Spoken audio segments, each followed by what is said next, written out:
ச்சே, வர வர இங்க பிரைவசி இல்லாம போச்சு.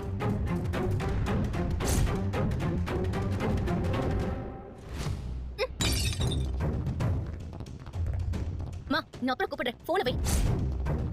ஏய், அறிவில்ல உனக்கு? பாத்து போக மாட்டியா? நான் வேணும்னு பண்ணல, சாரி. என்ன சாரி பூரின்னு? உன்னை கூடிய சீக்கிரம் இந்த வீட்டை விட்டு துரத்துனாதான் எனக்கு நிம்மதி. எப்ப பார்த்தாலும் தொல்லை கொடுத்துக்கிட்டே இருக்க. எதுக்காக நீ இப்ப உள்ள வந்த? நான் விஜய் அப்பாவை தேடி வந்தேன். என்னது, விஜய் அப்பாவா? விட்டா நான் தான் அம்மான்னு சொல்லுவ போல இருக்கு. யாருக்கு யார் அப்பா? உனக்கு யார் இப்படி சொல்லி கொடுத்தது? வர வர நீ ரொம்ப தான் உரிமை கொண்டாடுற. உன்னெல்லாம் ஆரம்பத்திலேயே வைக்க வேண்டிய இடத்துல வச்சிருந்தா நீ அடங்கி போயிருப்ப. எல்லாம் அவன சொல்லணும்.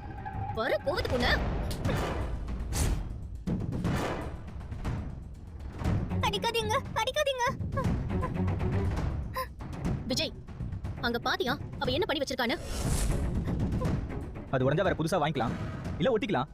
ஆனா இவ சின்ன குழந்தை, அவ மனசு உடைஞ்சிட்டா. அதை சரி பண்றது ரொம்ப கஷ்டம் நமிகா. ஆமாமா, உனக்கு எனக்கு என்ன ஆனாலும் பரவாயில்ல, நான் என்ன கஷ்டப்பட்டாலும் பரவாயில்ல. என்ன தவிர வேற யாருக்கும் எதுவும் ஆயிடக்கூடாதுல்ல. தயவு செஞ்சு இவளை எங்கேயாவது கொண்டு போய் விட்டுட்டு வந்துரு. என்ன நமிகா? படுத்தாத விஜய், என்னால முடியல. இவளை எப்படியாவது விட்டுட்டு வந்து எனக்கு தகவலை சொல்லு. அப்பதான் நான் நிம்மதியா இருப்பேன். அப்புறம் என்ன பண்ணுவேன்னு எனக்கே தெரியாது. சொல்லிட்டேன். தொடர்ந்து இது மாதிரி அப்டேட் தெரிஞ்சுக்கொள்ள லைக் அண்ட் சப்ஸ்கிரைப் பண்ணுங்க. தேங்க்யூ.